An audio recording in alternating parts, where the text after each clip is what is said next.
ఇప్పుడు ఉద్యమ పార్టీ నేను నా భార్య శోభ కాపల కుక్కర్లాగా ఉంటాం. నా కొడుకు కూతురు అధికారానికే రారు, దళితుని ముఖ్యమంత్రి చేస్తామని చెప్పుకున్న పార్టీ తెలంగాణ వచ్చినాక ఫక్తు రాజకీయ పట్ల ఎదిగి ఆఖరికి తెలంగాణ పదాన్ని తీసేసిన దుర్మార్గపు పార్టీ అప్పటి టీఆర్ఎస్, ఇప్పటి భారతీయ రాష్ట్ర సమితి.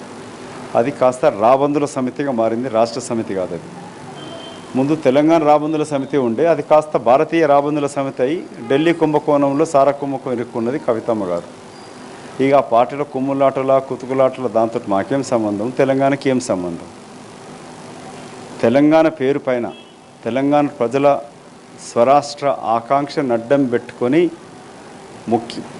కనీస మంత్రి పదవి దక్కకపోవడంతో ఉద్యమంలో జొర్రి ఉద్యమాన్ని నాయకత్వాన్ని కాజేసుకొని తన జీవితకాల ఆకాంక్ష అయిన ముఖ్యమంత్రి అనే కోరికను తీర్చుకొని తెలంగాణ రాష్ట్రం ఏర్పాటు రాజకీయ లబ్ధి కొరకు కాకుండా రాష్ట్ర ప్రజల ఆకాంక్ష కొరకై సోనియా గాంధీ ఏర్పాటు చేస్తే తెలంగాణ రాష్ట్రాన్ని కల్వకుంట్ల కుటుంబం కలకాలం పరిపాలించాలని దుర్బుద్ధితోటి పరిపాలించారు. 10 సంవత్సరాల నుంచి దోచుకున్నారు. మీరు బందిపోటు దొంగలాగా ఎగబడి తెలంగాణను దోచుకున్నారు. అసలు కనీస ఇల్లు లేని మీకు బంజారాయిల్స్లో 1000 కోట్ల విలువ చేసే విల్లాలు ఎట్లా వచ్చినాయి, ఇళ్ళు ఎట్లా వచ్చినాయి?